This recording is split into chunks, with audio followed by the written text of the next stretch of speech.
CEO series. The first seminar had taken place yesterday, which was on leaders and misleaders, where Prabhu very nicely established the importance of carrying the right disposition while having the position of a leader. And Prabhu pointed out how we all need to look into our life and see how that leadership can come at the level of the self, at an informal level or at the potential level. And Prabhu is going to build on that idea, now getting into the topic of how to actually make our speech powerful and in creating the impact. So without any further ado, let's welcome Chaitanya Charan Prabhu.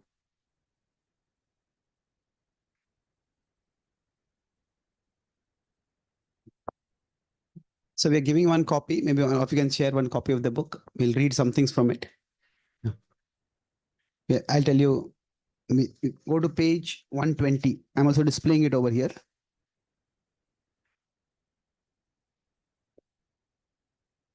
Om Jnanatimirandhasya Jnananjanashalakaya Chakshurunmilitam Yena Tasmai Shri Gurave Namaha Nama Om Vishnupadaya Krishna Prishtaya Bhutale Shrimate Bhakti Vedanta Swami Iti Namine Namaste Saraswati Deve Gauravani Pracharine Nirvishesha Shunyavadi Paschatya Desha Tarine Vancha Kalpatarubhyascha Kripa Sindhubhya evacha Patitanam Pavanebhyo Vaishnavebhyo Namo Namaha Jai Shri Krishna Chaitanya Prabhu Nityananda Shri Advaita Gadadhara Shrivasadi Gaura Bhakta Vrinda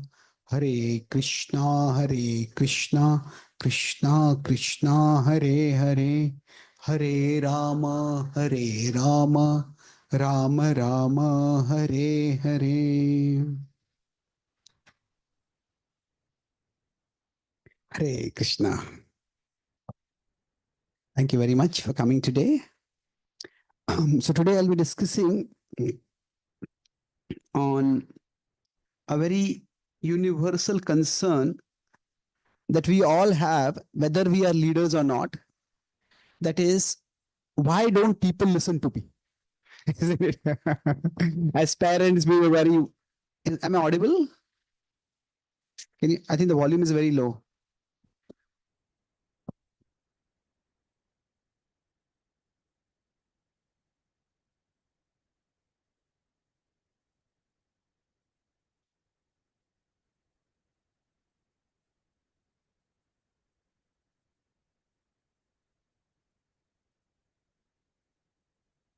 Hare Krishna. Can you increase the volume? Is this better now? I don't see much difference. Hare Krishna, Krishna Krishna, Hare Hare. Hare Rama, Rama Rama, Hare Hare. Thank you. Am I audible? No? Am I comfortably audible to everyone? Am I also comfortably ignorable for those who want to ignore? The volume in a class should not be so high that if people want to ignore, they should be able to comfortably ignore also. Okay.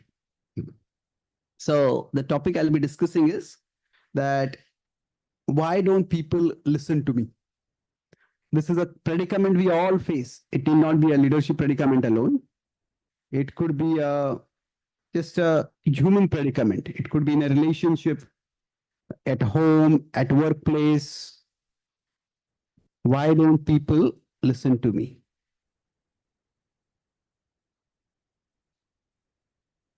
Have any of you had this question? Yes. I can say, is there anyone who has not had this question? We all face it. Why don't people listen to me? So broadly, I'll discuss this based on 3.26 in the Bhagavad-Gita. So this is, apart from the Gita for the CEO, I've written one more new book. So this is Prayers Inspired by the Bhagavad-Gita. Have you opened this to page 120? So in this, we have a deity of Krishna, a picture, and then we have the verse, and then a one-line summary of the theme that I'm going to address from this particular verse. And then we have the poetic, I rendered the Gita's verse in a poetic translation. So you can repeat with me. Help me to learn, my dear Lord, how to help others to learn. So this is the mood of a person who is humble, at the same time purposeful in wanting to share. That not that people are foolish, people are irresponsible, people are uncaring. That's why they are not learning. Help me to learn how to help others to learn. So let us recite this verse. Na buddhi bhedam janayed ajnanam karma sanginam joshayet sarva karmani vidwan yuktah samacharan.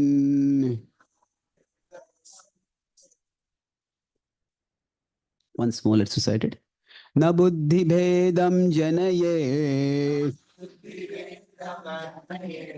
ajnanam karma sanginam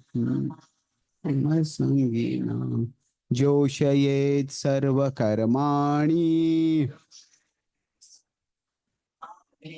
vidwan yukta samacharan. Okay, one last time, all of us together now. Na buddhi bhedam janayed ajnanam karma sanginam joshayet sarva karmani vidwan yukta samacharan. Yes. The wise should not disturb the mind of those to worldly work inclined. Let them act while you gently show the path to truth that they may know. The path to truth that they may know. So here, Krishna is instructing us in how to instruct others. And I'll depict this verse and then we'll read something from the prayer and we'll move forward. Basically, there are two levels of people. Krishna is talking about somebody who is ignorant, rather. Somebody who is wise, who's at one level, and somebody who is unwise or ignorant, who's at the other level. Broadly, there are some people who are wise and there are some people who are otherwise.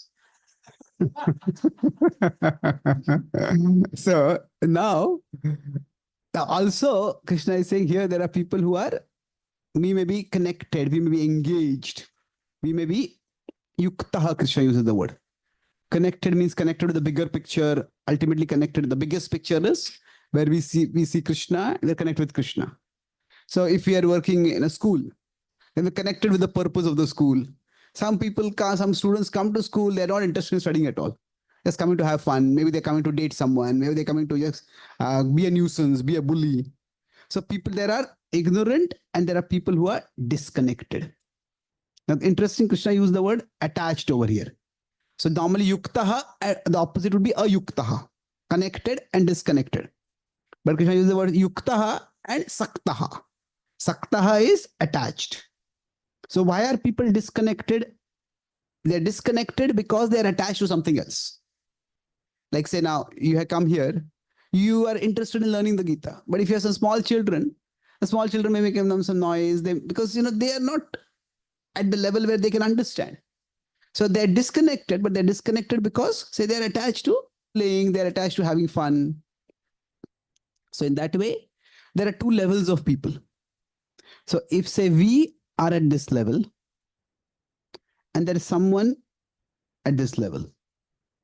So how do we get them to come to where we are? That is the question. Every person who has any leadership role, any responsible role as a parent, as a guide, as a trainer, as a manager, they all need to elevate people from one level to a higher level. Now, how do we do that? In this camera showing both of these things? Okay, good. So now sometimes we try to elevate people and people go down. So we try to lift them up. They don't just go down, they go further down. And that is highly counterproductive. So go further down means there are two ways. They can become so discouraged that I cannot do this. They become discouraged and quit, and they go away from even trying to be at a basic level. Or they may become averse to us. They may become hostile to us. You pushed me too much, and therefore I'll just not connect with you at all. So sometimes it happens that when we try to guide and train someone, that person ends up becoming our enemy. So what we want to do is we want to motivate people to rise. This is what we want to do. This is what we don't want to do. How to motivate people and how to not alienate people. So Krishna is telling that Ajnanam karma sanginam. So those are people who are over here. Sanginam, they are attached. And then Vidwan and Yuktaha. So we are at that other level. So he says, don't disturb people. Disturb means, what he's saying is, there could be two ways in which you could do this. If we are here, and that person is, we are here, and that person is here. Now, we may we may want them to take a super fast way, rapidly come up. But they may not be ready for that. And then if they don't want to come, we just get out of here. But instead, we may want to create a pathway which will lead to gradual elevation. Now, there could be pathways of different inclinations that could work for different people. Now, some pathways may require a very long time. And that's not necessarily a bad thing. They may just not be ready to rise as fast as we want them to rise. So if we could say this is the best, but if this is not possible, all of these are also acceptable. What Krishna says we should not do is, we should not send people in the opposite direction. And certainly not in the rapidly opposite direction. Sometimes it happens, especially in parenting, parents put some values on their children and they force those values. And then when the children come into teenage or they become young adults, then they go again, they give up all those values, not because they dislike the values, but because they dislike the way those values are imposed on them. And then they go away from their parents, they go away from the values. That is unhealthy. So how do we get people to listen to us? That is the topic we'll be discussing today. Okay. So let's go back to the book. I would like different devotees to read, participants to read one or two paragraphs from here. So who we have a second mic? Is it working by any chance? Yeah.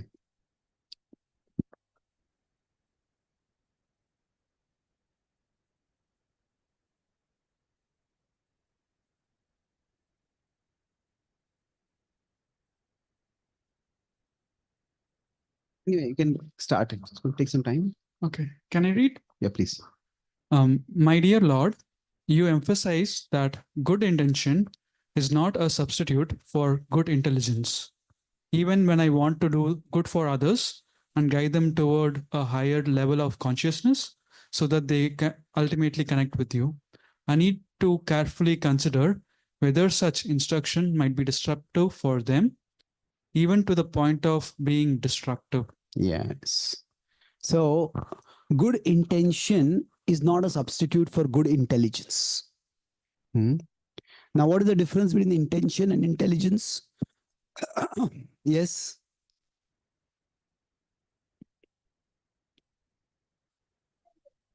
That's brilliant. Thank you. Well done.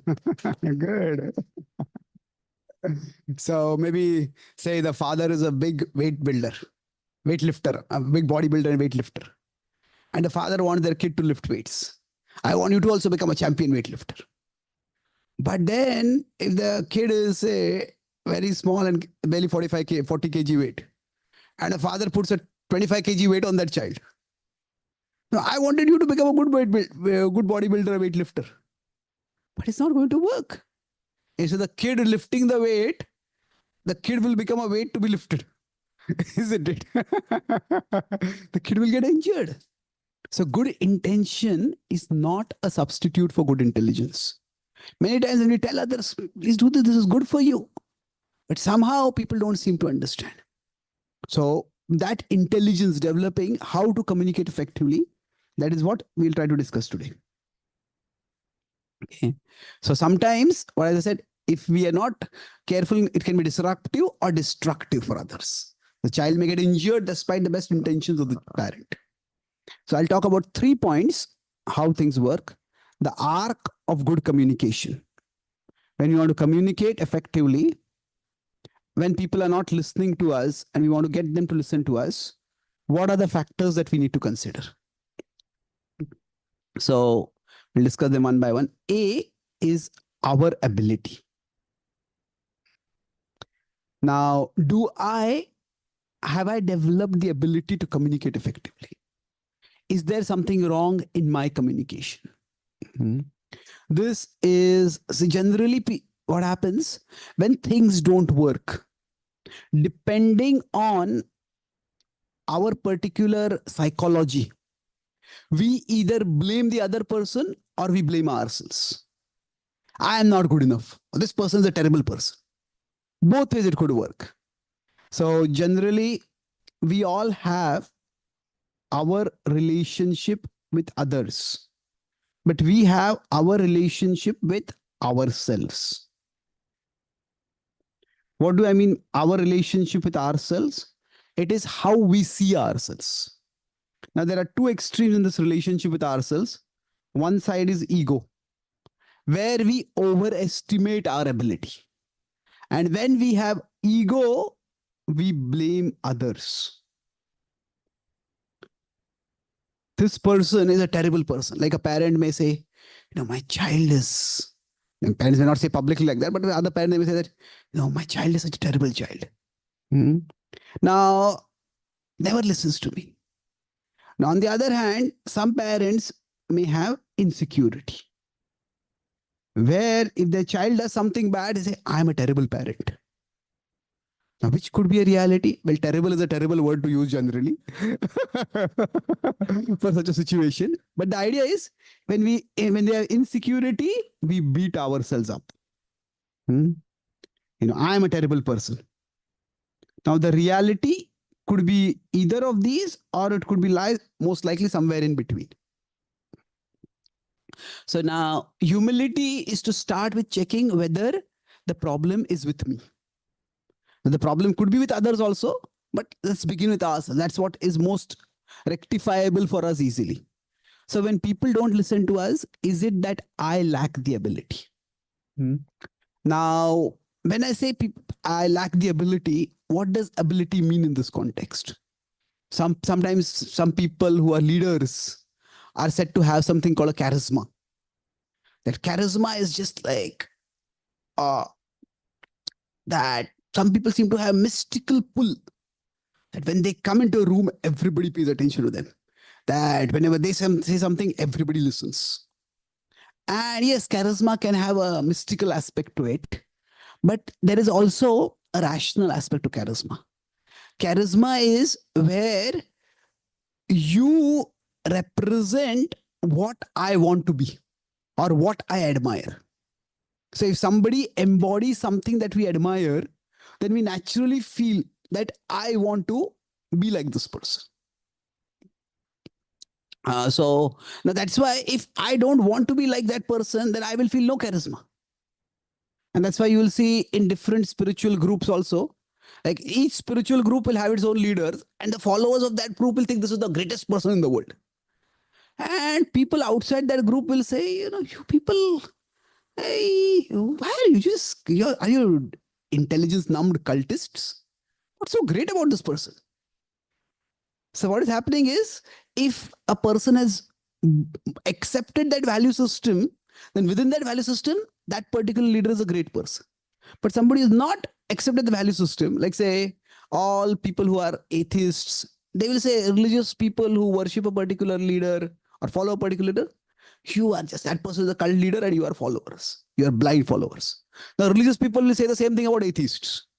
Atheists also have their leaders. Now you are just mind numbed or indoctrinated. thereby atheism. Any ideology can indoctrinate. So let's not get into that aspect of charisma right now, because that is quite polarizing. Let's focus on the rational aspect. So Krishna talks about discipline of speech in 17:15 in the Bhagavad-Gita. And then he says effective speech. So ability means how can I make my speech more effective? So for this, he says that good speech, effective speech has to have two characteristics. Now, he actually used four characteristics. I put them into two categories. One is that the speech needs to be sensitive and it needs to be sensible. Anudvegakaram vakyam satyam priyahitam chayat swadhyayabhyasanam chaiva vanmayam tapa uchyate. So Krishna says the first characteristic of speech should be non-agitating. Anudvegakaram. Now, why non-agitating? Because the world is already an agitating place. And in the world, communication, if we make it even more agitating, it just increases the distress of everyone. So don't be sarcastic. Don't be unnecessarily critical. But then that is actually a baseline. Our speech should be much more than that. It needs to be priyam. It needs to be pleasing. Now, pleasing can mean encouraging, uplifting. So we could say if it's like a funnel, the entry into the funnel is our speech should be non-agitating. And beyond that, it needs to be pleasing. So the sensitive part addresses our emotional side, our what we can say heart side or the feeling side. And it's important. People need to feel inspired by what they hear. So non-agitating is like the baseline level. If somebody invites us for food at their place, and then after we take food, how was the food? It was edible. Now, edible is not a high compliment, isn't it? Actually, it's such a low compliment that it's an insult. Of course, the food has to be edible. What do you mean? So, we could say non-agitating is not a very high compliment. But quite often, our speech may miss that mark also. So, now having said that, being sensitive is only one part of it. We also need to be sensible. And Krishna says sensible means there are two parts of it. One is, he says, be truthful, satyam. That just in the name of being sensitive, in the name of being non-agitating, don't pamper and speak lies. So there's a difference between appreciating and flattering. When we are flattering someone, we often speak something which is not true at all. Now, flattery often starts with a complete untruth. Now, when we are appreciating, when we are glorifying, now there also we may speak a little bit more than what actually it is. That is okay. That is for encouragement. So while flattering is basically concocting. There is nothing and we are concocting for the sake of our own agenda. We want that person to do something for us. So we concoct. That's not healthy. Now when we are appreciating, there might be a little bit of exaggerating. A child may make a painting. A child may make a drawing. This is beautiful. Now, the painting might just be barely good. But we say beautiful, we want to encourage the child. That's okay. We are not going to say this is going to be an award. So that would be falsity. But that's okay. So now the thing is, speech needs to be also grounded in truth. Now at the same time, truthful is not enough. Along with that, Krishna says, it should be hitam. We have to see which truth is actually helpful. There are many truths that can be spoken. But again, if it's a funnel, what truth is helpful. So for example, say if a couple is married for 30 years, and then the husband says to his wife that today on our 30th anniversary, I'm going to give you a gift, a special gift that I have been preparing for the last 30 years. Oh, really? What is it? In the last 30 years of our marriage, whatever faults I have observed in you, I will tell you all those faults today. By learning these faults, you can improve and you can become a better person. No, that will probably his last marriage anniversary. Isn't it? So the idea is there are many truths that can be spoken. But we have to see which truths are helpful for the person. And this is not sentimental, this is rational. If our child is, if we have a small toddler who's learning to speak a language, the child may speak one sentence, gets the sentence right, but 3 words are pronounced wrong and 1 is pronounced right. 1 word is pronounced right. But overall, we get the sentence. Now we could encourage, oh, this word you spoke very nicely. Now if we discuss, this was wrong, this was wrong, this was wrong. He starts speaking like that, the child will become so discouraged, he will not speak only afterwards. So isn't it? Now it may be true. But which truths are actually helpful? So when we talk about our ability of speaking, we need to see whether I am being sensible and I am being sensitive. So to that extent, so the sensible part addresses our rational side.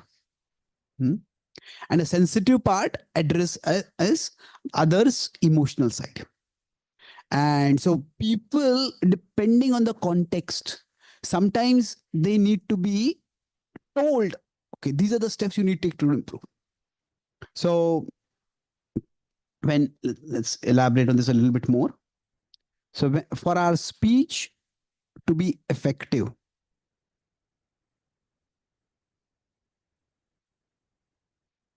what is required is that we be able to appeal to their head and their heart. Now, when we appeal to their heart, sensitive speech, it actually gives encouragement. Yes, you can do it. You should do it. You will be able to do it. So this is the sensitive side of the speech. Now, the sensible side of the speech, which is the rational side, what it does is it gives enlightenment. Now, the word enlightenment can be used in a big philosophical context also. But here I'm using enlightenment in terms of, okay, know what to do. So if somebody say a child is learned to cycle and a child is falling down repeatedly, tell me, don't worry, you'll fall, get injured, but you will learn. But if the child is falling down because when they're turning, they are just pressing the pedal on one side very heavily, and then the cycle is getting imbalanced. Yeah, you can do it. Yeah, I know I can do it, but tell me what I need to do it. Isn't it? Sometimes some people need enlightenment. Some people need encouragement. If somebody is learning software coding and they're not able to get the coding, you can do it. Yeah, I know I can do it, but what is wrong over here? Tell me that right now. Isn't it? So sometimes encouragement is required. Sometimes enlightenment is required. So when we talk about our ability, there's nothing mystical about speech. That if our speech is not being effective, let's see what is it that is lacking. Is it that the rational content is deficient? Is it the emotional content that is deficient? Whatever it is, we need to work on that. So a speech has great power to transform. And to the extent we understand this, to that extent, it will be very helpful for us. Now, some of you may notice that I need crutches for walking. So when I was 1, I got polio. I had been taken to a hospital, clinic by my mother to get the polio vaccine. But unfortunately, the fridge in which they had kept the vaccine had lost its power supply the previous night. Because of that, the temperature increased and the germs in the vaccine multiplied. And neither the attendant nor the physician noticed that. They gave me the vaccine. And instead of preventing polio, it ended up causing polio. I don't remember this. I was just about 1 and I was learning to walk. I fell down. I couldn't walk normally thereafter. But what I remember is, at least as my first clear memory, is I was 2.5 or 3 or something like that. And a distant relative had come to our home. And she was consoling my mother, saying, "It's so sad, your son got polio." And I remember my mother's voice, very calm, clear, confident. She said, "Whatever he lacks physically, God will provide him intellectually." I don't know why she said that. Somehow she said that. And she didn't even say that to me. She said it to someone else, but it stayed with me. Not the God part initially, the intellectually part it stayed with. The God part came later. But the point is that those words had a big impact on me. That, okay, I lack physical ability, but yes, I mean, I started reading, I started studying. I noticed that I could read fast, I could remember well. So that stayed with me. So at that particular point, it was encouragement, but it's also enlightenment. And okay, you have this ability, focus on this ability. So words can have a great impact. And learning to tap the power of words is something which each one of us can do more and more. So first part is the ability. Now, what was the acronym I was going to discuss? ARC. Yes, ARC. Now, second is responsibility. Now, here I'm talking about the other person, and I'm specifically using the word responsibility. So, generally speaking, if somebody doesn't listen to us, we tend to say that this person just doesn't listen to me. This person is being difficult. This person is becoming is troublesome. Is that this person a nuisance? So now it is possible that now when people don't listen, if as parents our children don't listen to us, if as a team lead our subordinates don't listen to us, there are two possibilities. One is they are being difficult. Now, why are they being difficult? You can look at that. But the other possibility is they are in difficulty. It's not that they are being difficult, that they are in difficulty. So that means, say, if we want someone to do something and that person just doesn't have the ability to do it. So that's why responsibility. Now I'll talk about responsibility at 3 different levels. And then we'll talk about each of these and a different approach. So first is that they just don't understand what we are saying. There is no understanding, there is no comprehension. There is that at a level of cognition, they just don't understand. So what is lack? No ability means there's no understanding, no comprehension. So for example, if you have a 3-year-old kid or 2.5-year-old kid or whatever, and you tell them, "Why is your room so unclean?" Go and yell at the child. Now the kid may want to please you, please the mother or please the father. But why do you keep your room so unclean? Keep your room tidy. Now the child may not understand what tidy means, isn't it? And the mother says, "Okay, you pick this shoe up and keep this over here." The mother shows one shoe, keep one shoe. And the says, "Okay, you take the other shoe and keep it there." And the kid does that. And kid looks at the mother. The mother smiles. And the kid also comes like, "Okay, now, okay, take the pillow and keep it here." So, okay, the child does that. Oh, yeah, looks at mother. Mother smiles. Okay, yes. And then when all the things are kept in their proper place, child looks at the mother. Mother gives a big smile. Oh, yes.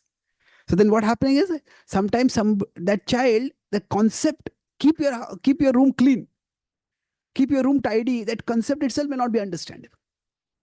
So many times when we speak, we come from a particular frame and we may presume that people understand certain level of things. But with respect to a small child, it's easy to understand why they don't understand. But it can happen with adults also. This especially happens with respect to value judgments. Value judgments means And how can you be so insensitive? Let me tell someone. Say if somebody is in customer service and we are in charge over there, and somebody speaks in such a way that customer gets very upset. And you are such an insensitive person. How could you speak like that? What did I do wrong? And I just spoke in a normal way. Now maybe they come from a particular culture where particular kind of speaking is normal. In other culture, it might not be normal. So sometimes we need to help people understand what is it that they are not doing. What they're not doing right. So understanding, you can use it as what? Comprehension for it. They may just not comprehend what is going wrong. Now, when I talk about value judgment, sometimes you say, how can you be so impolite? Well, what is impolite? I didn't think of it as impolite. So, especially when we live in a multicultural society, now different people just function in different ways, and one kind of behavior may be considered a particular way. Like say, last 10 years I was spending a lot of time in America. Almost 6 months I spent here. So I'm also trying to do Western outreach here to Westerners. So one of the things that many Americans feel about Indians are not straightforward. Like an Indian or American was telling me, an Indian says yes, it means maybe. Where he says maybe, it means no. And if an Indian says no, he says, I understand, this is no Indian. That way they basically become American. It'll be straightforward. So now, say if there is a particular task told, and if you're not able to do it, say that we need more time or we need these resources. But the way the Indian culture is, often we don't say no directly to a person. If somebody asks, so if they say yes, so what he is, after the yes, what comes is very important. Yes is not very important. So the thing is that you should be straightforward. Now, sometimes what happens is that straightforward, they will say you should be honest. Now, calling somebody dishonest is a big insult. Now, they're not being dishonest, they're just being diplomatic. That's just the way they have been trained. Now, Indians may feel Americans are very rude. Now, there's this, how can you be so blunt? Don't you? There are different ways. I'm just giving a very generalization over here. But especially this when we do value judgments of people. Sometimes it may just be that they don't understand that this is the way to function. So thus, instead of labeling the person as they are being difficult, understand that they are in difficulty. That they may just not understand. Now, then the second possibility is that they don't have interest. Now that means, yeah, I know this is how I should do it, but I'm just not interested in doing this. This is not very important for me. I'm not ready to. So sometimes we may put a lot of effort in training someone, in guiding someone, and that person doesn't follow up at all. That person doesn't do anything at all. So what happens by that is, if they don't have the interest, then that does not necessarily make them a bad person. But then it's our communication not working. Either we have to create interest in them. So, or we have to find out somebody who is interested. Now, ideally speaking, somebody who is a good teacher should be able to make any subject interesting. But everybody has some natural interests. If somebody's natural interest is music, and we want to get them interested in say biology, they can try to get them interested. Maybe you can tell them, this subject is going to help you in this field, this. So interest can often be cultivated at the level of intelligence. What is the benefit of doing this? But if people are not listening to us, it's maybe they don't have the interest. So either we have to make them interested. There are two ways. Make them interested or find someone who's interested. Now, which will work? It depends. A parent may have a business, and the parent may want the child to take up the business. A child comes to office, but is doing on social media other things. And others, why are you not being responsible? Says, this business was your dream. It's not my dream. So now either the child has to be made interested, or maybe the child, okay, you do what you're interested in, and we have to get someone interested, find someone interested. So we can try to create interest, but it's not that if somebody is not interested does not mean that they are being a difficult person. It's just not their interest. The third possibility is that they just don't have the talent. So here I use the acronym CHIT for explaining this. We need to be aware of what is happening with the other. CHIT is consciousness. We need to be aware of what is happening with the other person. So certain roles require certain talents. So if, say, the parents are into engineering and they want the child to become an engineer, but the child is really has no ability for maths itself, then that, or they have no talent in maths, it's going to be difficult. Maybe they have talent somewhere else. So sometimes when people don't listen to us, it's because they don't have that particular talent. Now, if you're communicating spiritual values, is that it's not so much a matter of talent, it's a matter of interest. Now, they may not have particular talents, even in the spiritual path. But the idea is, if people are not listening to us, we need to evaluate. That does not mean, so that's why I use the word responsibility. Do they have the ability to respond? First of all, do they understand? Do they have the interest? And even if they have the understanding, okay, this is how it is to be done. They have the interest. Okay, I would like to learn this. But some people just may not have particular talents. And then at that time, that does not make them a bad person. So communication, why don't people listen to me? It is possible that they don't have that responsibility. Now, can the talent be developed? Sometimes it's possible by training that can be developed. So by training, the talent can be developed, but then it will require adequate training. And what will be adequate amount of training can vary from person to person. So if you consider Drona, when he was training the Pandavas, he noticed that Arjuna had a great talent for archery. He had interest in learning also.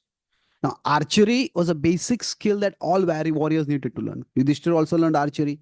Bhima also learned archery. Bhima was also good at archery. But Arjuna was great. Now, Drona did not force everyone to become as good as Arjuna. That was not possible. He saw that Bhima had physical strength and he encouraged him he had also interest in mace fighting. He encouraged him to excel in that. So we cannot shape people into our mold. Now, we have to discover what mold people have and then manifest that. It's like, training others. There are different metaphors that can be used. Training others or guiding others. It is not like painting. It is like sculpting. Now, can anyone say what is the difference between painting and sculpting?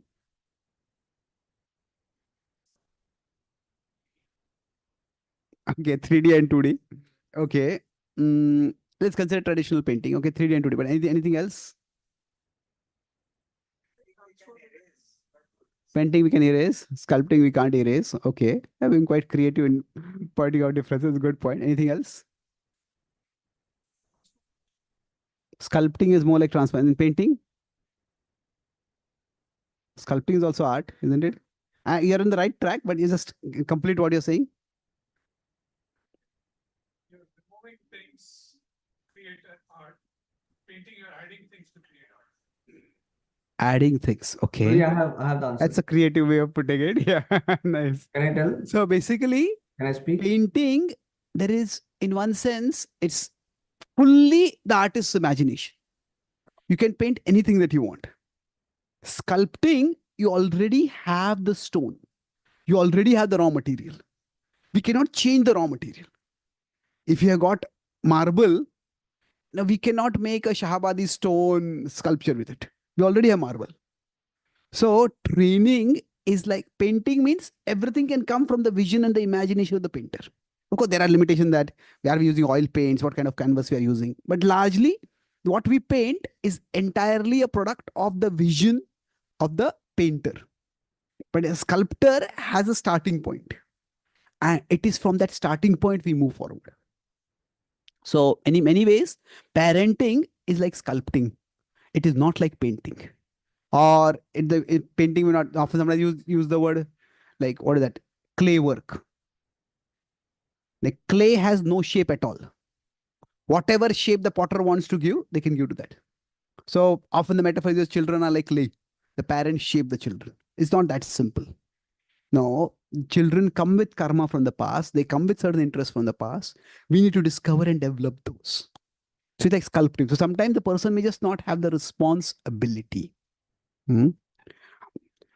So that's something which we need to consider also, why people do not listen to us. So, and the Bhagavad-Gita says that there is varna. Everybody has their varna. And many places Krishna says this is abhijatasya. We are born with the varna. So now this does not mean the caste system by birth. They're two very different things. That we get our varna from birth. That is true.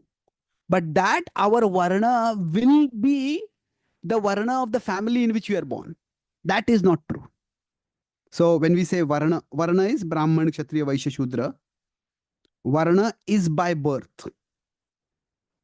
Now, is it right or is it wrong? Well, it depends on varna by birth. What do we mean? That yes, in the sense that it comes by our past karma. Comes by our past life's karma. By past karma means our past life's karma. So each of us have certain natural interests that we will have based on our past life. That is true. But no, in the sense that it is same as the varna of the family in which we are born. Varna of our birth family. Just because somebody is born in a Brahmana family does not mean that they'll naturally be Brahmana. Somebody is born in a warrior family or a business family does not mean that naturally a child will be a business, will have a business orientation. But there is a starting point that we all have. Now, can things be varied from the starting point? It's possible. But there's a limit to how much we can vary. Sometimes we can have a stone sculpture which can be painted in such a way that it looks like marble. It's possible. It's not marble. It can be made to look like marble. So there are a certain amount of changes possible, but the starting point is there. So we have to see whether the responsibility is there or not. Responsibility is there. Now we go to the last point. What is the acronym once again? ARC. So A was what? Ability. So am I communicating properly? R was responsibility. Is it that the other person can understand what I'm doing? Now C is circumstance. Sometimes we may be in certain circumstance where things just don't work. And this circumstance comes from factors beyond our control, maybe beyond the other person's control also. So what does that mean? Say if somebody wants to teach French and they are at a place where nobody speaks French and nobody is interested in speaking French, then no matter how good the teacher they are, they're not going to succeed over there, isn't it? If today somebody says, we will fight in wars with archery. Well, it's a good idea. But if you want to fight with archery, first you have to invent a time machine and go 500 years behind. Is it? Otherwise, even before you put the arrow on your bow, you'll be killed.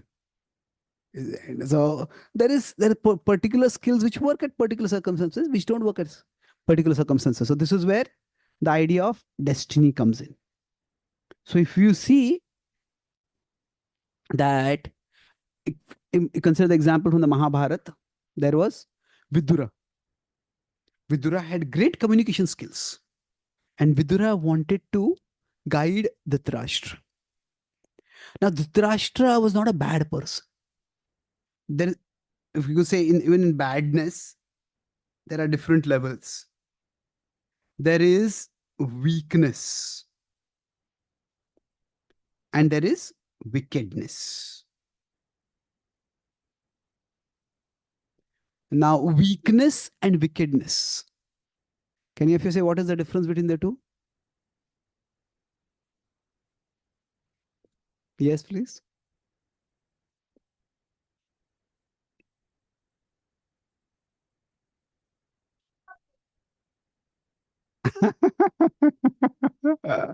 I appreciate how articulate you are. Good one.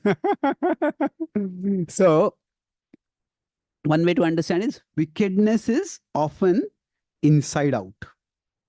That person wants to be cruel, wants to be harsh. That person gets joy in being cruel or mean or harsh. Say, like in some class, there might be in some school, there might be somebody who's a bully. And that bully mocks someone, teases someone, makes fun of someone.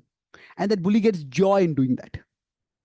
Now, when the bully is doing that, there might be some other kid who might not like doing it.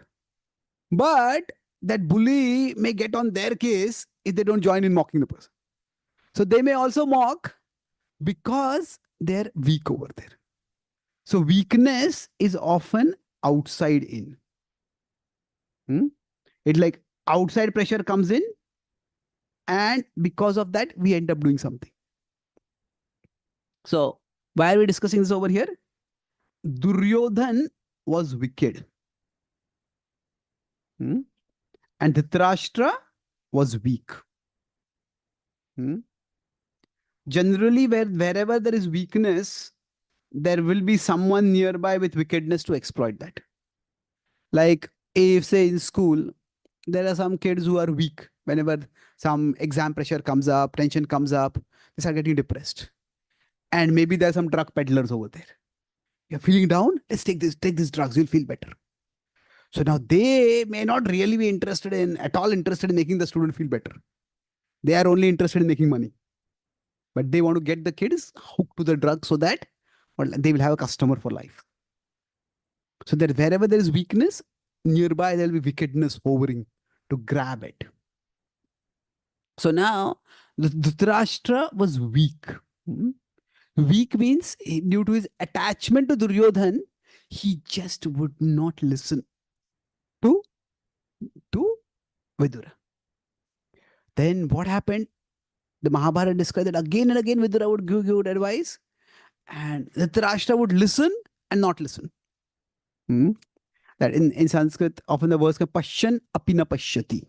It means you see, but you don't see. Like that, there's Shrunvan apina shruyati. That you hear, but you just don't hear it. So it was eventually when Duryodhan was killed in the war. That's when Dhritarashtra realized my hope that my son will become the king is permanently frustrated. And then when Vidura came and instructed him, that's when Vidura's words had an impact. Vidura's words were as strong before also, but as wise, as insightful, but they did not have an impact. So sometimes we just have to wait for the right circumstance to come. So there's an American thinker, Mark Twain. He said that when I was 17, my father was a fool. Now I am 25 and I am amazed how much the old guy has learned in the last 8 years.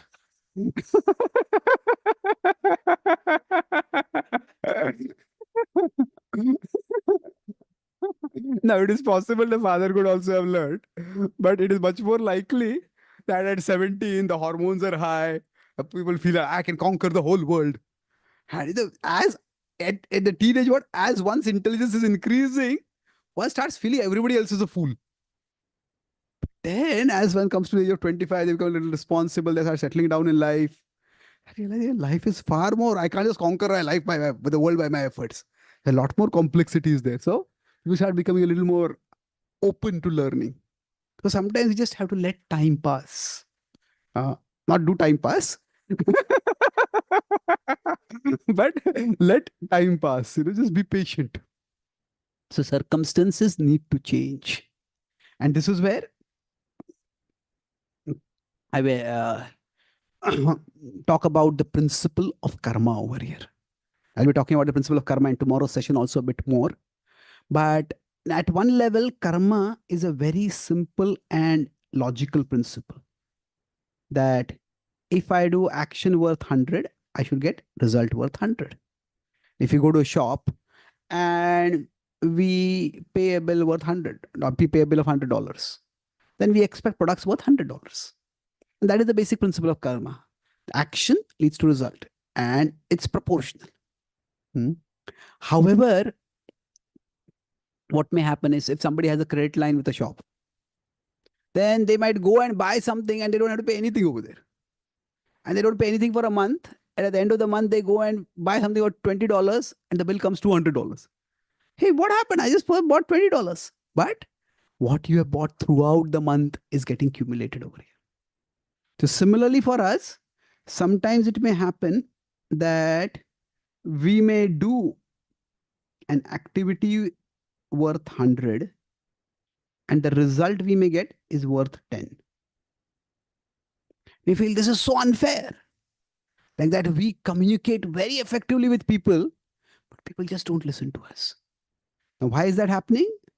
Because there is some past karma coming in over there. So the present result is not just a result of present actions, also past actions. So if minus 90 comes from the past, then say if I am very polite with you, I expect you to be polite with me. But if in the past I have been very mean to you, now I may be polite, but you may be cold. Now, if you are being cold, you are being reserved, you are being a little standoffish, that I could suggest you are a bad person.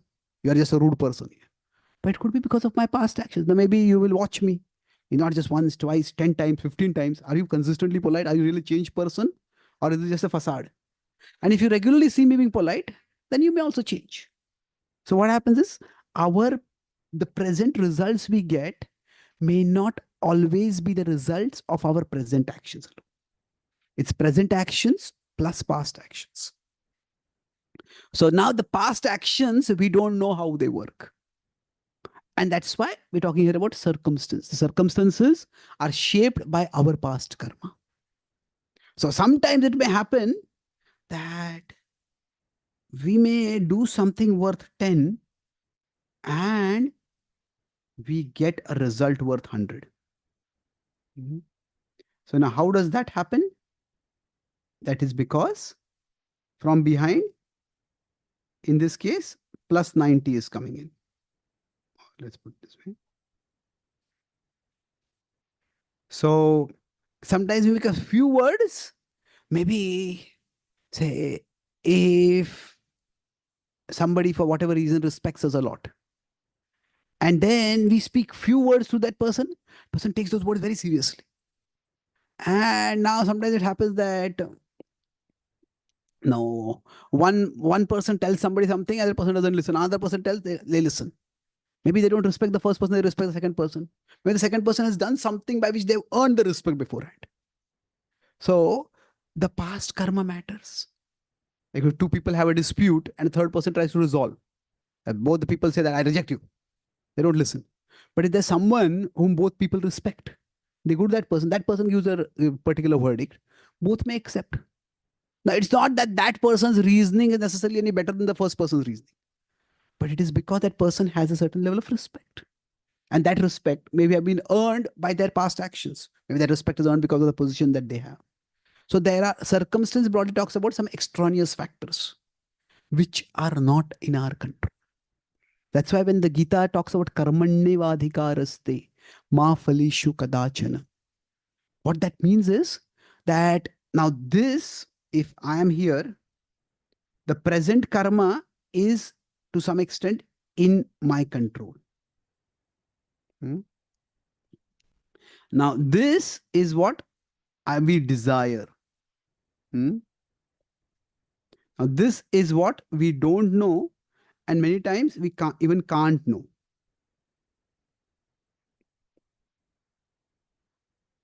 So the key principle when the Gita says, don't be attached to the results, karmanyevadhikaraste ma phaleshu kadachana. What does it mean? Detachment is not indifference. Detachment is not irresponsibility. If we teach our children Bhagavad-Gita, this happened with one devotee. He said that his child went to school and we had Sunday school. And Sunday school they learned karmanyevadhikaraste. A child, the exam was, the child was not studying. And mother said, why are you not studying? She says, no, I'm not attached to the results. Now, they conveniently forgotten the part that, we need to do our work. So the idea is that when our desire for the results become so strong, so dominating, that it overrides our dedication to our efforts, then what happens is that if the result is not coming, what is the point of doing it at all? And then say some areas it may be true. If we have certain hobby, we have certain interest, we're trying to develop, we put a lot of effort, we don't learn it, we decide I don't need to do this. But if we have certain duties, then what should not happen is the desire becomes so strong, so much greater than our dedication. So desire for result should not become so much greater than our dedication to effort, dedication to work. Then what will happen is we may just give it up because the result chance of the result coming is very, very, very low. So this will lead us to quit unnecessarily. But then we need to do our role. So for us also, when people don't listen to us, we can try to enhance our ability to speak. We can try to see whether we can help people develop their responsibility. But sometimes the circumstances may be such that the result may not come. So Srila Prabhupada, who wrote the Bhagavad-Gita as it is, he for 40 years was trying to share a spiritual message in India. But it was just that people were not interested. Actually, it's not that people, that is an unfair characterization. It is that India was a very religious country. And after the independence, religion had a significant resurgence. But Prabhupada was not speaking in the local languages. English as a major medium of instruction and communication became prominent very recently. Even now, a lot of people prefer to speak in their local languages. So Prabhupada was speaking in English. And Prabhupada was also presenting spirituality, philosophical spirituality. It was not, Prabhupada was not a great into telling stories and pastimes. He would do that, but that was not his focus. So that kind of philosophy, in that kind of presentation of spirituality, Indians are not interested. So then Prabhupada didn't become disheartened. He became disheartened, kept trying. He did not condemn Indians. Okay, what can I do? He changed his circumstance and came to America. Indians are attracted by the white skin. So I'll inspire Americans, Westerners to become devotees. If they become devotees, Indians see that, and Indians will also be inspired. So we have to be responsible to see what is it that we can do. And in many ways, leadership is about constantly honing not just our communication skills, because here communication is all about how I am speaking, but it's also observation skills. What is the impact of what I'm speaking on others? And it's also observation of the setting that we are in. When we take care of these things, and gradually we will be able to find that people's capacity to listen to us will increase much more, and our speech will become more and more effective. So I'll summarize what I discussed today. Broadly, our topic today was why don't people listen to us? That we're trying to understand this, we're trying to address this particular question. When we try to communicate, a key aspect of leadership is helping people guide others, helping others to learn. So I talked about 4 main points. The first point was that mental picture. Remember here that we may be at a lower level, at a higher level, others may be at a lower level. Now we want to do it in such a way that people rise upwards, not that people go further away. So the test of any kind of leadership, leading, guiding, parenting, mentoring is we need to be able to elevate people. So this was the theme of 3.26, the verse that we discussed in the Bhagavad-Gita. And what is the acronym we discussed? ARC. So the arc of good communication. How do we build an arc? A was what? Ability. So we can increase our ability. This was based on 17.15 in the Bhagavad-Gita. That is the austerity of speech. So in ability of communication, we can look at what are the 2 attributes? Yes, If we want to be sensitive in our speech, and we want to be sensible. So sensitivity addresses the emotional side. In that, there are two aspects to it. What are the two aspects? One was at a baseline level, non-agitating, anudvegakaram. And beyond that, pleasing. Pleasing doesn't mean pampering, but pleasing means uplifting, encouraging. So we want the speech to be like a funnel over here. So it should go through both of these. And then sensible had two aspects. What was it? Truthful. So that is satyam. And then beneficial was helpful. So there could be many truths, but we have to evaluate which truth is going to help the other person. Because if we speak something which is too difficult for them, then they will go away from us. So in this way, if we develop the ability, this will ensure that people will be encouraged. And then this will ensure the other side, sensible, ensure that they are enlightened. So enlightened here means that they know what to do. They feel like doing it. They want to do it. And they are ready to do it. And R was what? Responsibility. That, do they have the capacity to respond? So within that, I discussed 3 points. The acronym was CHIT. C was what? Understanding or comprehension. So like a child being told by the mother, keep your room clean and tidy. Or somebody from a different value system being told, no, why are you being so insensitive? So you need to give them comprehension. What is it that is wrong? Then the second is interest. Do they have the interest to do that? Either we have to create the interest in them, or we have to find somebody who's interested. And T is talent.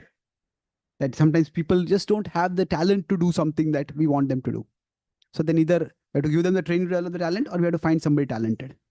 So responsibility is where we need to observe others. So here I talked about when we are guiding others, it is not like painting, or it is not like clay work. It is like sculpting. So we need to observe what the original stone is and see what is the potential within that stone. So this understanding that human nature has certain innate characteristics, and that is something which we need to observe. Krishna talks about this in 18:45 to 47 in the Gita. That we have innate nature, we need to work accordingly. The C was what last? ARC, circumstance. So circumstance means that sometimes there are factors beyond our control and another person's control, because of which our words may not be having an impact. So the circumstance, basically we're talking about the role of past karma. Sometimes some words just have an impact. Sometimes some words don't have an impact. So it's like, I'm doing action worth 100, but if I'm getting a result worth only 10, then that is because the circumstance at that particular point is unfavorable to me. There's some negative karma coming from the past. So that negative karma will get over in due course of time. So we can have desire for the result, but our focus has to be on diligence or dedication to our work. And with respect to the past, we need to accept that this is something which I do not know. So there is a certain level of deference. Deference means like a respectful acknowledgement of certain situations. That this is something which I cannot control. I just need to let time pass. So we don't do time pass during that time. We keep doing our work, but let time pass. Means we persist while we are moving forward. And in this way, each one of us, from wherever we are, we can actually learn to communicate more effectively. So let us pray to Krishna that, my dear Lord, help me so that I can communicate better. I can improve my ability, can observe others so that I can understand their ability to respond, their responsibility, and I can be patient if the circumstances are unfavorable. You can repeat after me this one sentence. My dear Lord, help me to learn how to help others to learn. Srimad Bhagavad-Gita ki jai. Thank you very much.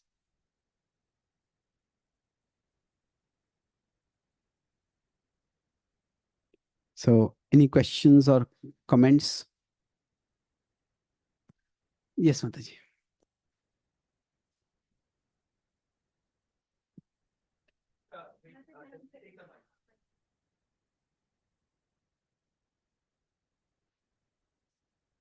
I don't know if it's really a comment or a question, but sometimes in these roles, especially as a parent, you're just exhausted. You may have the awareness to do these things and to try to, practice everything that you mentioned, but at the end of the day, sometimes you're just surviving. And so I don't know. I mean, it's a comment or maybe what guidance, or, feedback you can give Prabhuji on, how to deal with that exhaustion, even if you're in a work setting and or at the temple or anything, that you may feel this exhaustion. You may be aware on how to do these things, but always applying it is very difficult. Yeah. I think there are two things over here.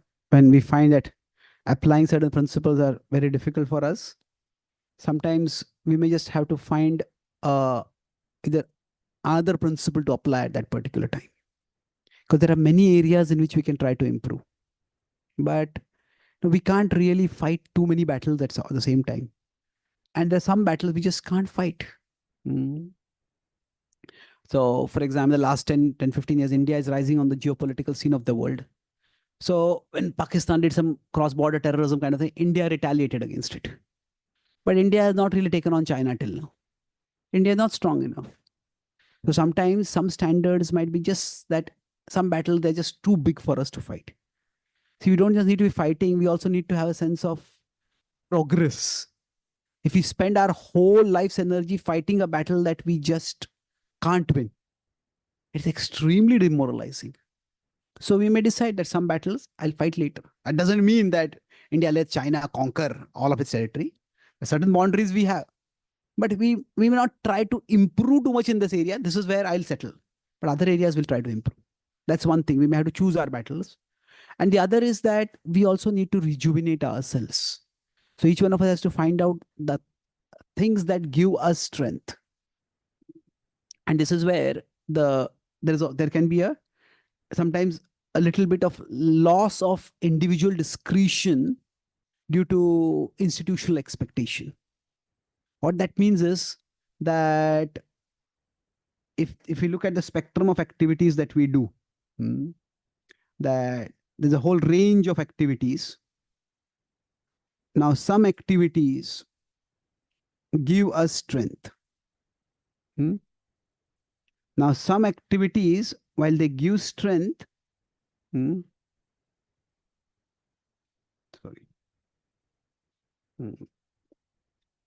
other activities, they require strength.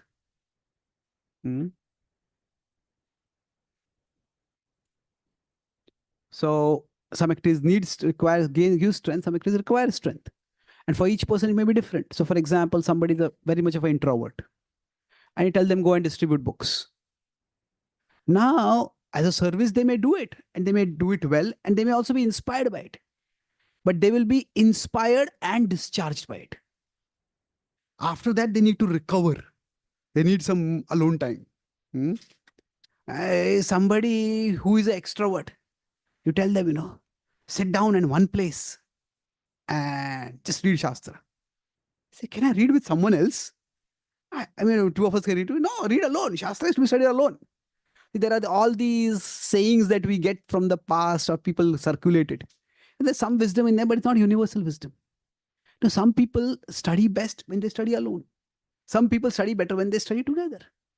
So what happens is that the institution can provide us, or the community or whatever larger unit we are part of, that may have a certain set of activities. And some of them may give us strength, some of them may require strength from us. So for some people, say you come back from office and spend time with your family. That just gives them so much joy. For some people, coming back to family, they have so many expectations from me. It's like, I just feel burdened by that. Like going to office is a burden, coming to home is also a burden. And now that's not a very healthy state to be in. If somebody's like that, then they have to find out, okay, where do I carve out some time where I get strength? So it is our responsibility to do that. And we cannot reject our responsibility just because we don't have strength. But it is, you would say, our responsibility to ourselves to do the activity that will give us strength. Okay. Thank you. Yes, please.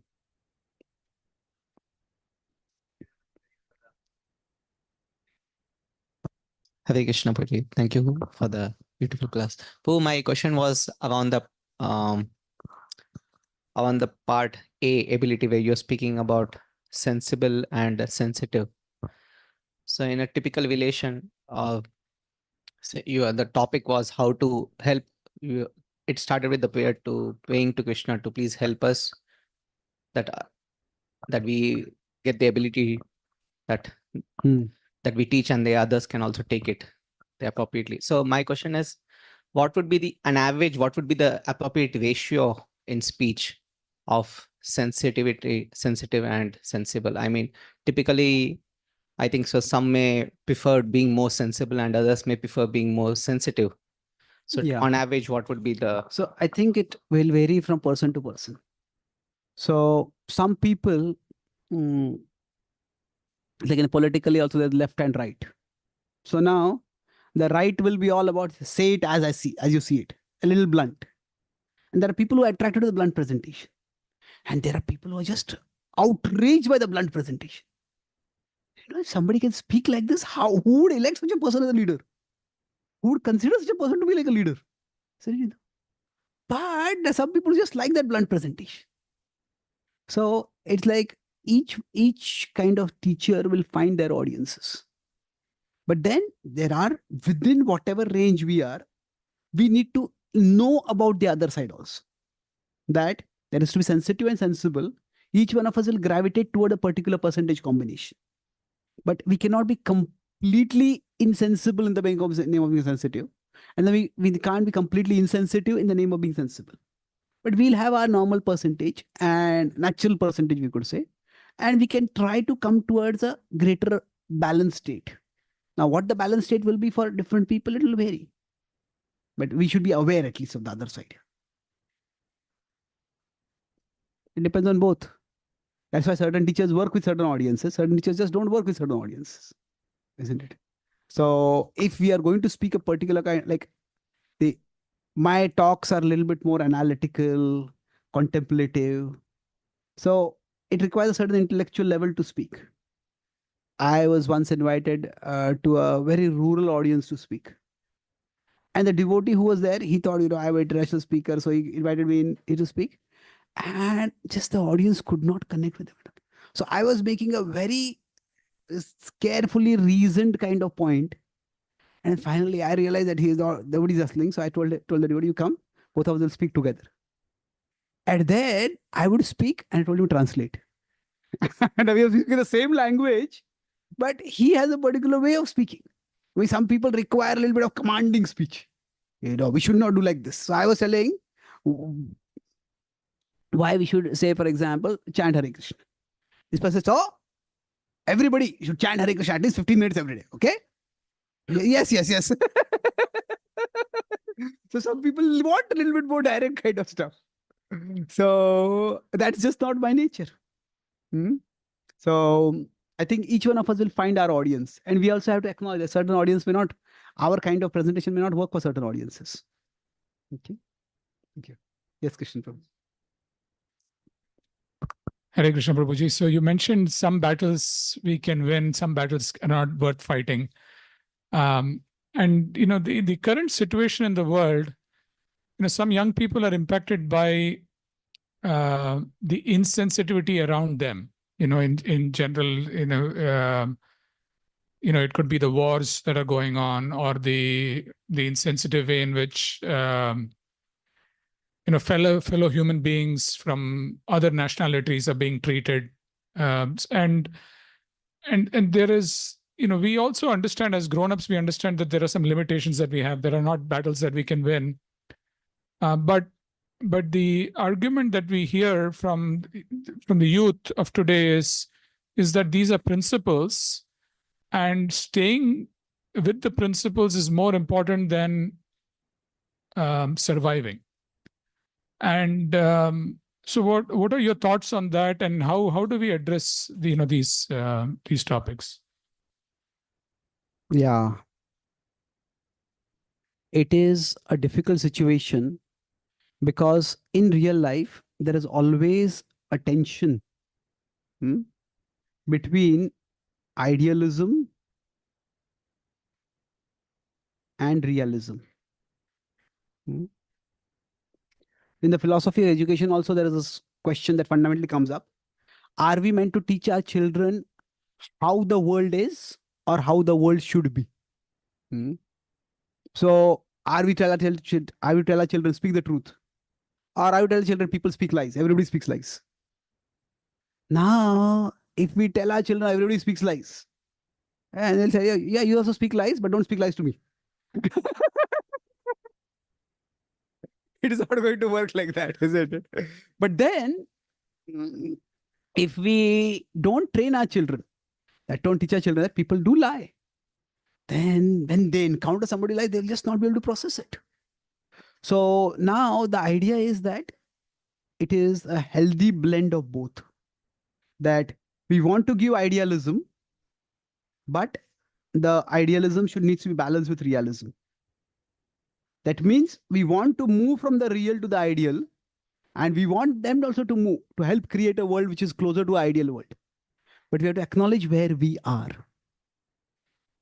So one of the problems most of mainstream education nowadays, especially the non-STEM fields, they're influenced by a very leftist ideology.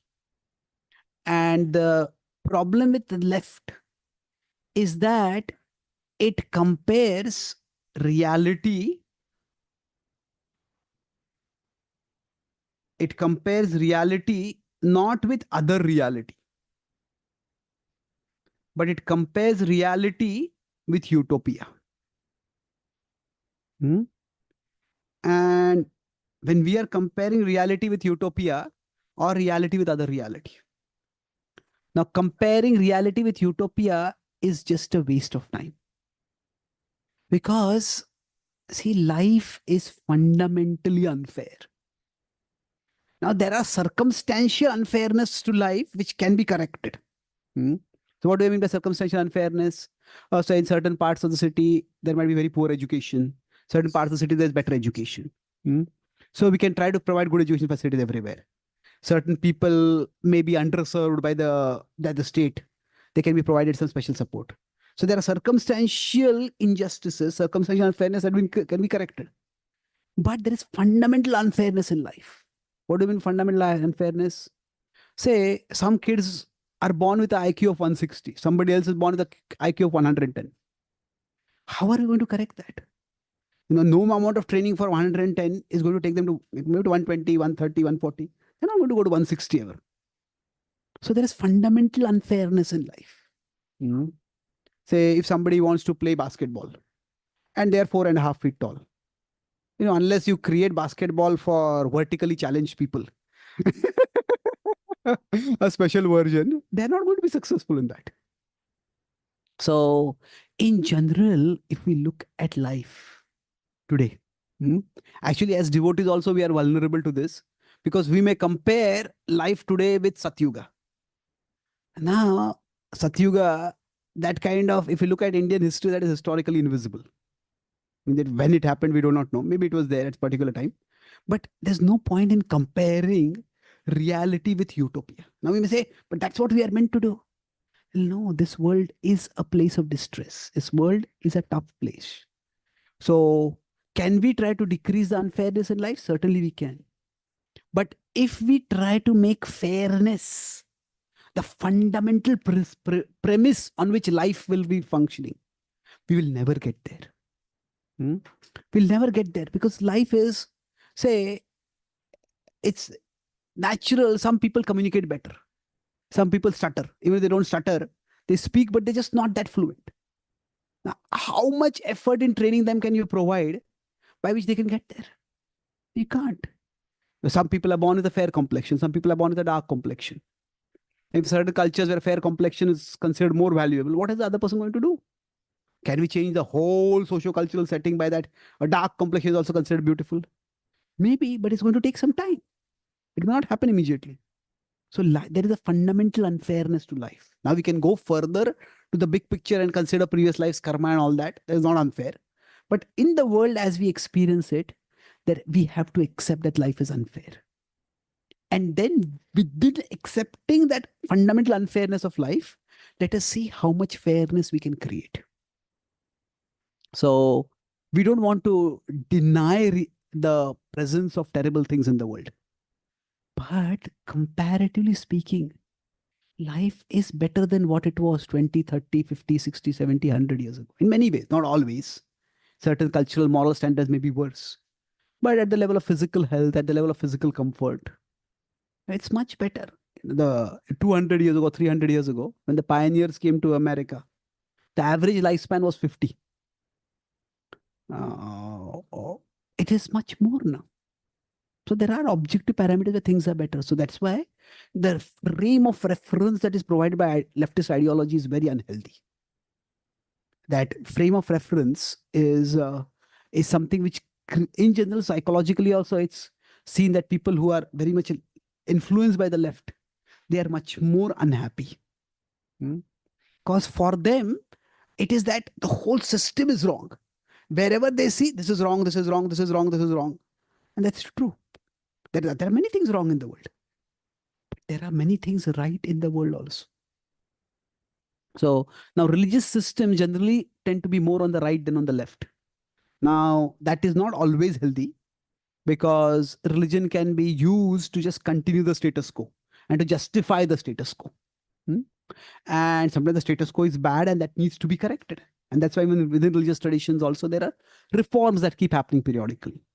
But in general, if we go through life, if I'm going through life, there are what you can say gifts in life.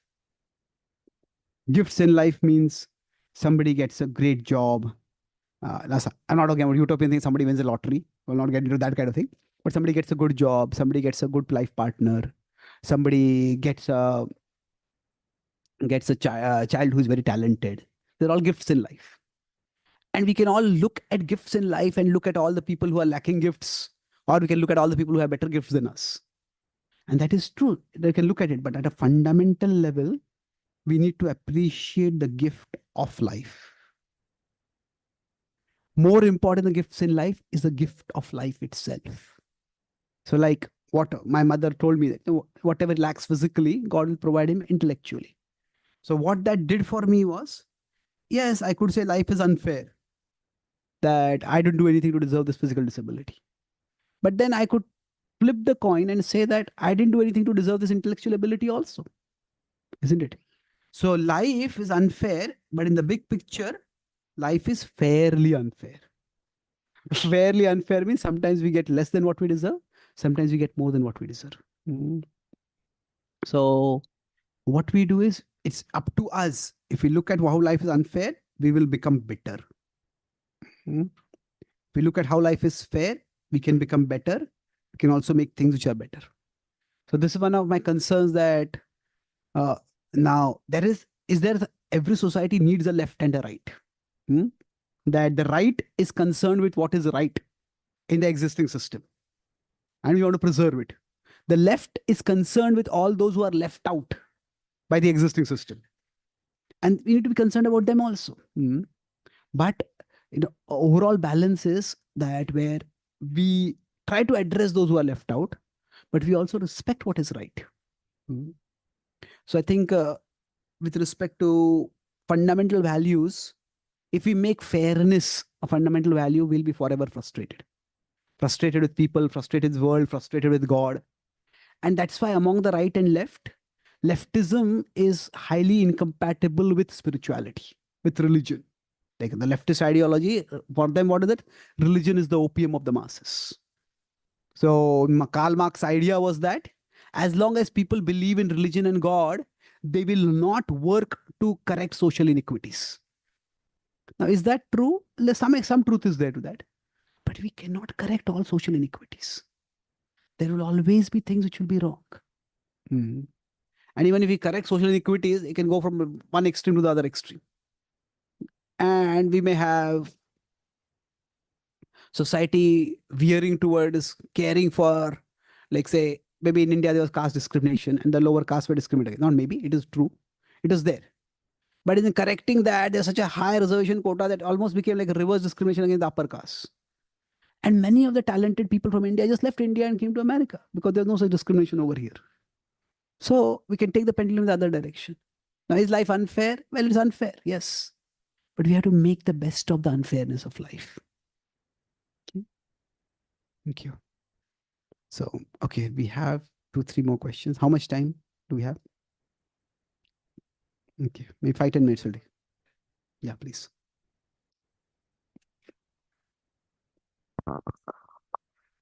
Hare Krishna. Prabhu, some leaders, they use fear as a means of getting things done.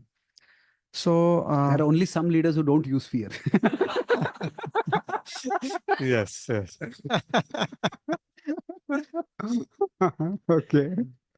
Yeah, nice point, Prabhu. So, Prabhu, if we are in a position of leadership, how do we make sure we don't work on the basis of creating fear among subordinates? And if we are in a position of being subordinates, how do we not succumb to that fear created by leaders? How do we take it in a healthy way? See, fear is not something to be feared. What I mean by that is, it is in the Bible, it is said, fear of God is the beginning of wisdom. Now, in the Bhagavatam also it is said, what is that? Mad bhayad vati vayoyam, suryastapati mad bhayad. That it says that the sun moves because of fear of me. The wind blows because of fear of me. The rain showers because of fear of me. Now, fear can be of at different levels. Fear can be the cause of terror. But fear can also be the cause of deterrence. The two are very different emotions. Deterrence means that, if I do this, it will lead to this consequence. Therefore, I will not do this. Terror means that a person lives in a constant cloud of fear. So this kind of mood is not necessary, not desirable. So should children be afraid of their parents? Well, some level of fear has to be there. Initially, it is the fear that my parents may punish me. But as the relationship develops, the fear should be of a different kind. Fear that my parents may be displeased with me. And I care for someone, I don't want to be displeased that person. So fear is a natural component of any relationship. The problem comes when fear is the only dynamic in the relationship. The relationship never goes beyond fear. So we know there are different levels at which you approach God: fear, desire, duty, and love. So we want to move toward the higher levels also. There is fear. Desire is that, oh, my parents have promised me that if I get this many grades, then they will buy a new toy for me. And that's why they behave properly. They do study properly. That's good. At least they're doing it. Then you go to the level of duty. Duty is, oh, my parents have done so much for me, or this person has done so much for me. So I need to do something in return for them. And beyond that, there is love. Now, the problem with that level of duty is that soon it can become a burden. Like, how much am I meant to do to this person? But when love is there, it is naturally because we care for that person. So in a relationship, there needs to be a gradual evolution toward love. Now, does it have to begin from fear? Sometimes, yes. It doesn't have to begin from fear. So we cannot rule fear out of a relationship entirely. But fear can be a component in a healthy relationship, or a healthy component in the relationship, or it can be an unhealthy component in the relationship based on what is how it is being employed. So having said that, so like I said, fear may be of that, it may be of punishment, but fear may also be of displeasure, that person will be displeased with me. Now, if we are not afraid of displeasing another person, then there's not much relationship in that dialogue. But should we make all our decisions based on displeasing whether I'm displeasing or pleasing the other person? Not necessarily. Sometimes that person may be displeased by something which is good for them and for us, and we may be ready to do it. So fear can be one component of the relationship, it should not be sole component. And as a subordinate, different each leader will also have their nature.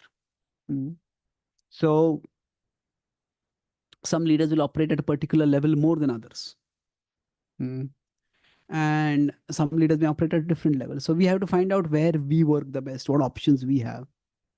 But if fear is the dominant or sole component of the relationship, that is definitely not healthy. Okay. Yes, Manoj. We have any questions?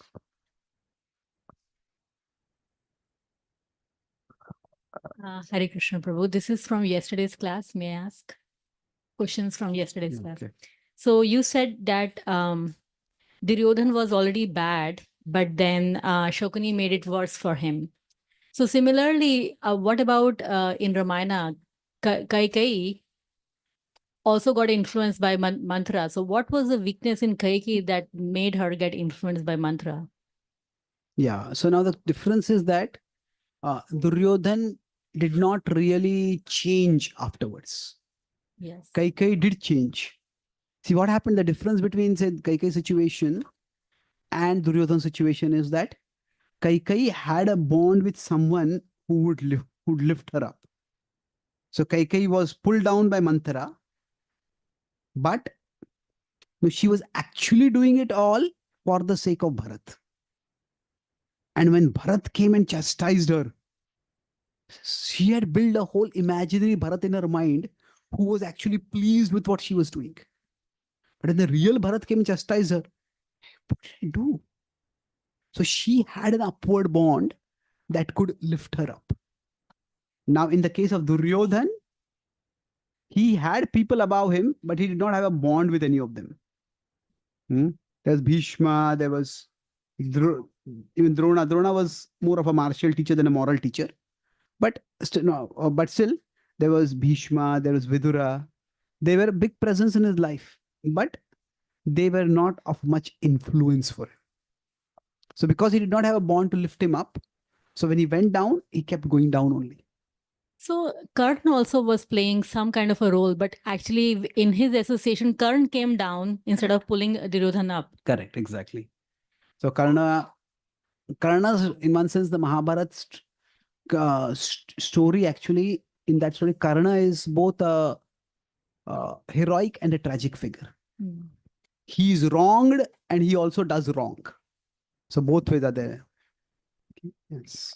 Prabhu, another question. So when it comes to Mahabharata, the next king, so wasn't it logical to, apart from how Duryodhan was, his disposition, as you said, but since Dhritarashtra was a king and he was blind, so he has some defect because of which he wasn't king, wasn't his son could be logically claimed to be a king instead of the younger brother's children to be the king? Or is it that it's looked at the second generation and whoever is the eldest, because Yudhishthir was the eldest and then he was a king? Yeah, it was confusing.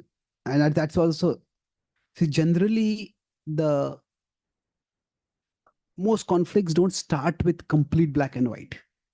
There's a certain level of gray, but from there, instead of addressing the gray, people just become more polarized.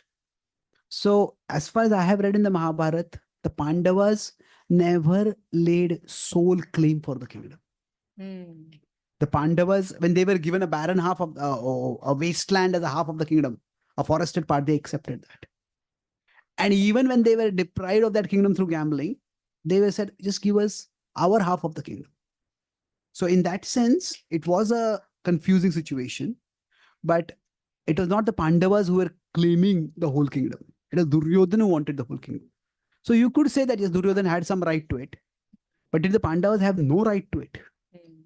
And so it's difficult to say that because generally the idea was primogeniture. Primogeniture is where the eldest male child becomes the king. So now Dhritarashtra could not, so Pandu became. Now, after Pandu, Yudhishthira was slightly older than Duryodhan. Now, Duryodhan disputed that, but it is more or less agreed that Yudhishthira was older. So then Duryodhan tried to dispute the parentage of the Pandavas. Yes. He said that Pandu was he couldn't cohabit with his wife. So how could he have a child? Then now this was vicious. That means basically what he was accusing Kunti of having done something illicit. Now he did not voice it explicitly. The Pandavas would not have spared him for that, but he did like utter it in some ways. He said, if Karna's parentage is, you don't know it, who knows the Pandavas' parentage also, like that. He made certain statements. That was not a major issue in the right to succession, because the sages had come with Kunti. The sages had told that Pandu had actually asked us whether we would do the Niyoga ritual. And then we had agreed, but then Kunti had the blessing by which you could call the Devtas. So in that sense, that issue was cleared, but Duryodhana would rake it up sometimes. Actually, in that sense, Dhritarashtra himself was Exactly. born. So through yeah, that. that's true. But then with respect to Dhritarashtra, everything was done under supervision of the elders. It was In the kingdom and it was in the everything. kingdom. Satyavati was the person who was the main mover. Bhishma also knew about it. In fact, Satyavati wanted Bhishma to beget a child, but Bhishma said, no, I have a vow of celibacy. So in that sense, so the Niyoga ritual has to be done very, very carefully. Otherwise, it can lead to a lot of confusion. Thank you so much. Thank you. The last question you had?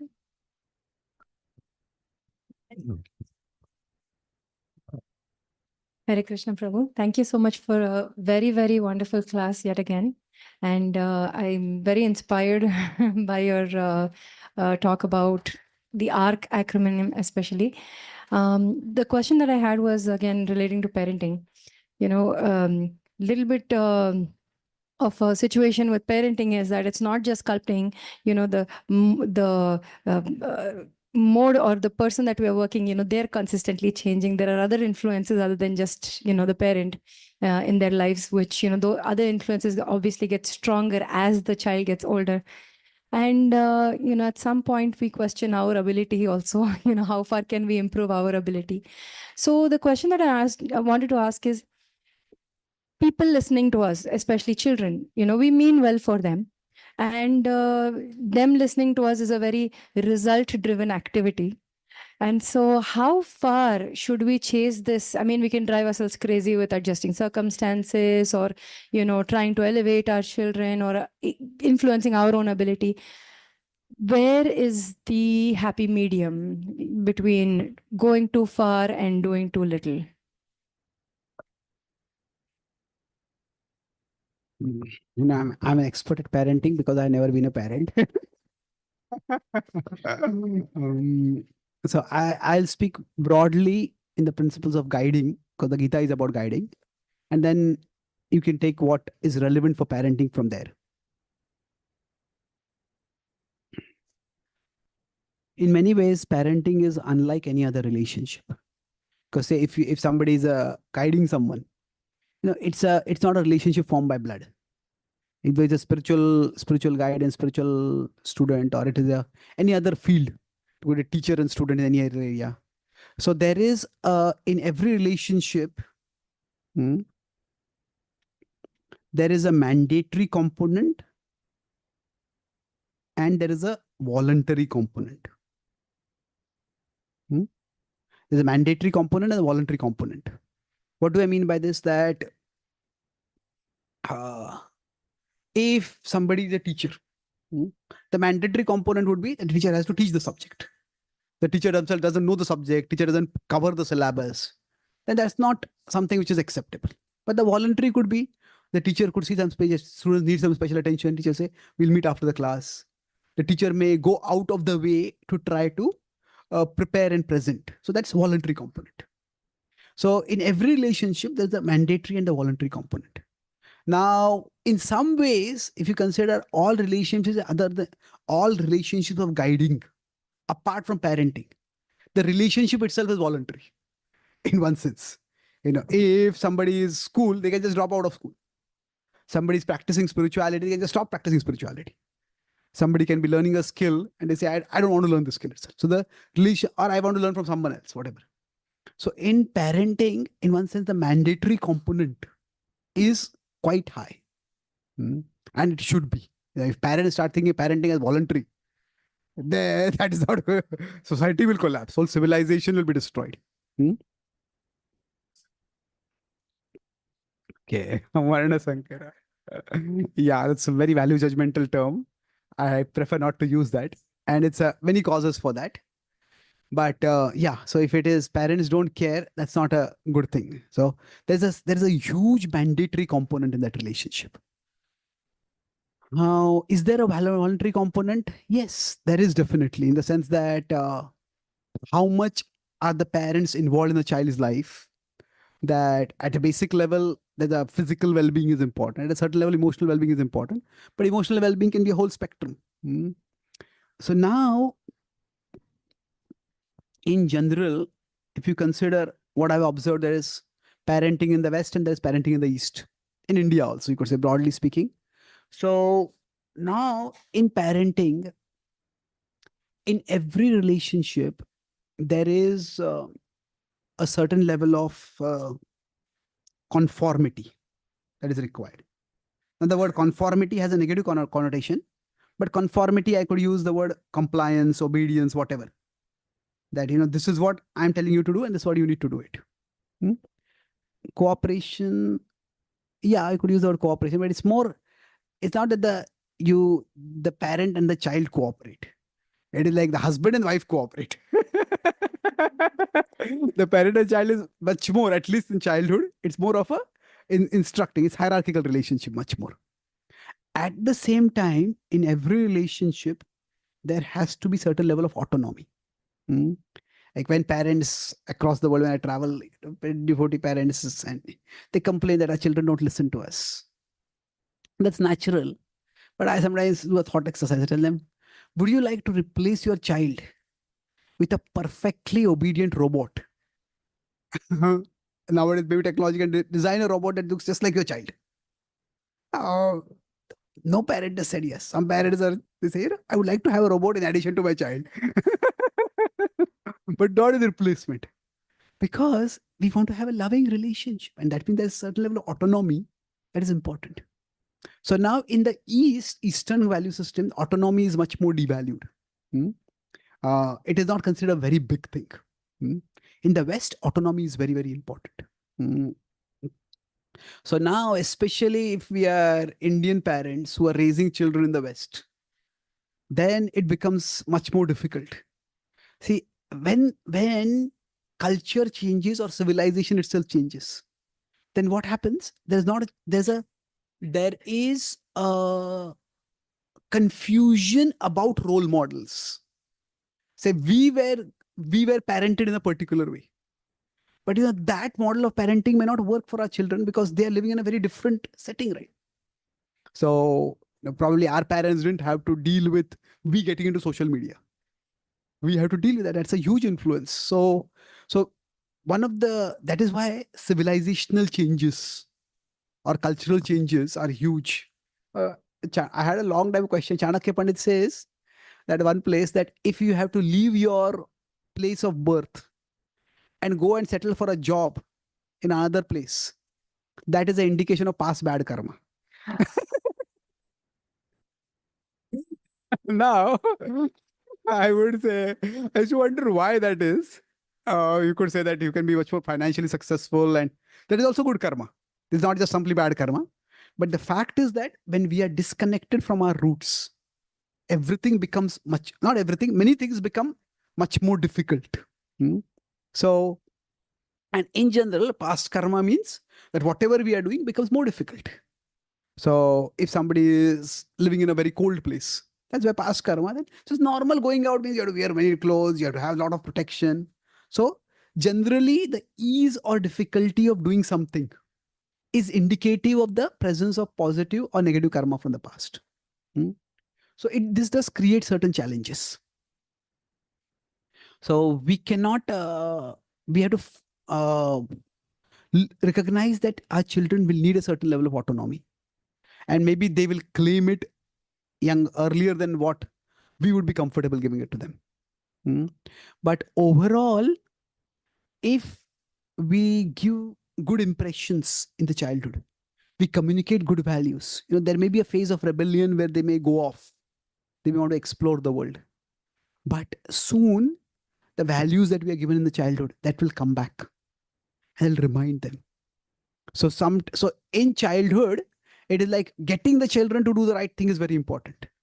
In early childhood, not that everything, but overall getting them to the right thing. But as they grow older, maintaining the relationship may be more important than doing the right thing. So if you consider below 10, and I'm just putting it randomly, the exact figure, but getting them to do the right thing is more important than the relationship. When I say more important than the relationship is, what do the children think about me? Whatever they think about me, they don't have anywhere else to go, isn't it? So, not that we don't care about the relationship, but see, at that time, the relationship is not voluntary for them. It's more as mandatory. But what happens as they grow older, we may want them to do the right thing, but by that time, from their perspective, the relationship becomes more and more voluntary for them. One devotee showed me a video clip, a movie clip. I don't know which movie it was. He said, our value systems, how they are different. So, American boy and American girl are dating. And they have a first date and it's nice. And they say, the girl says, I would like to do this again. Can we meet on Saturday evening? Or Saturday evening? He says, on Friday evening, whatever. He says, oh no, every Friday evening, I go to see my parents in an old age home. And the girl says, oh, wow, you see your parents every week? You are the kind of boy I want to date. Now, what she is saying is that children may be so disconnected that they may see their parents maybe once a month or once a year. That's why there is Mother's Day and Father's Day, kind of stuff. So, for the children, the relationship with the parents can become largely voluntary. Now, it should not be, because they also need guidance, at least till they settle down in their life. But what happens as they grow older, maintaining the relationship is much more important than always getting them to the right thing. Sometimes they may do some wrong things, but if they do the wrong thing and then they learn from it, they face some trouble because of this. If they have the right relationship, they will come back to us. They'll tell us, and then they will be more amenable to listen to us. But if we make it into an ego issue, you should listen to me. If you don't listen to me, I'm telling you, you're wrong. And one day you'll realize it and you'll come crawling back on your knees to me. Now, even if they realize they're wrong, they will not come back. Isn't it? So as they grow older, maintaining the relationship is also important. So once we can take care of that, then gradually they may experiment to some degree. And then experimenting, they learn, and then they gradually come back. In general, I'll conclude this answer. There are only 3 ways one person can influence the other person. Once they're beyond the stage of controlling. One is their conscience. Conscience is the innate sense of right and wrong. If conscience does not require logic. Conscience is just innately, and this is not to be done.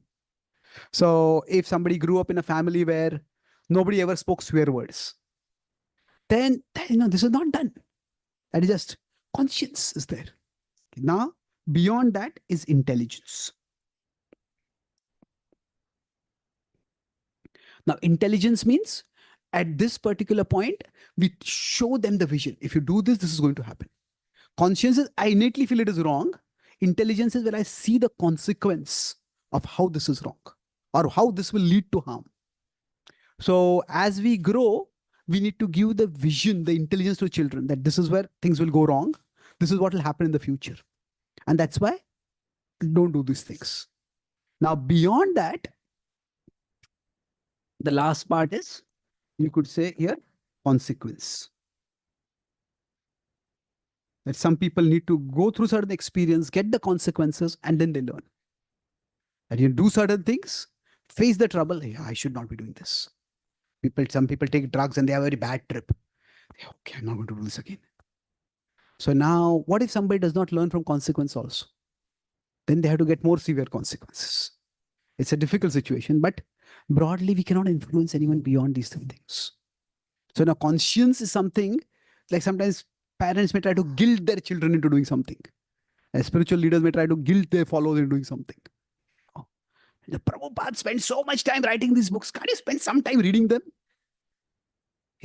Okay, we should be that's one way to do it. There's so much wisdom that helps us improve the quality of our life. And that's why we want to read them. So that's from conscience, we move towards intelligence, and then ultimately consequence. So sometimes we can try to provide conscience in the early childhood. And then as they grow older, we try to provide intelligence as their intelligence develops.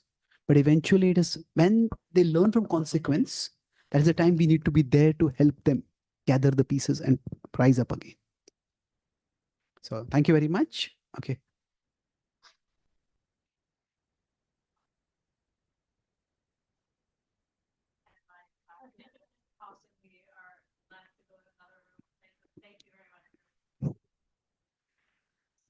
I like the sound of my own voice. Thank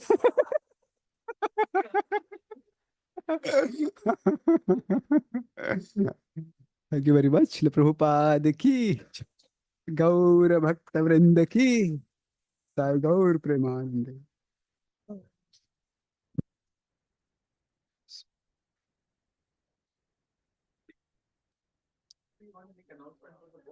Yeah.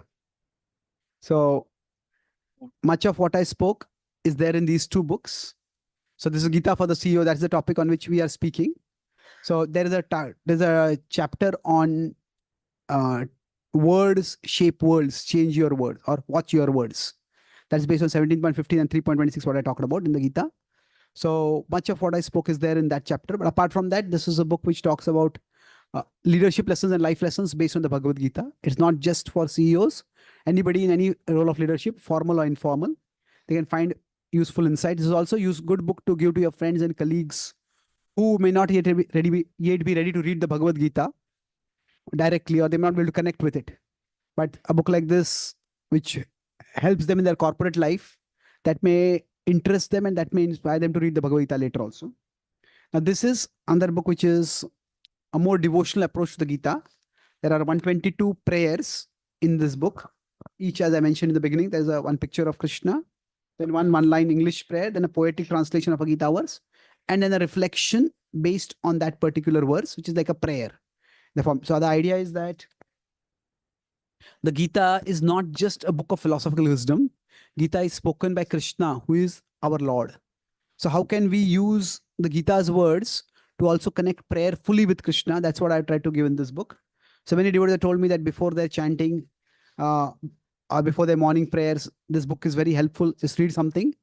And then there's also an accessible table of contents where the titles are indicative of the content. And then depending on the particular need we may be having, we may feel lost, we're feeling overwhelmed, we're feeling directionless, we are feeling too much craving and temptations, we are feeling spiritually disconnected, we are feeling lonely or abandoned.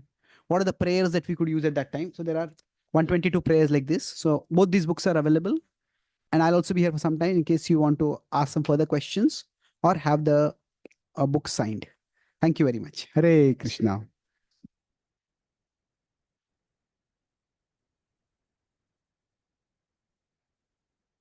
Did you come to write this prayer?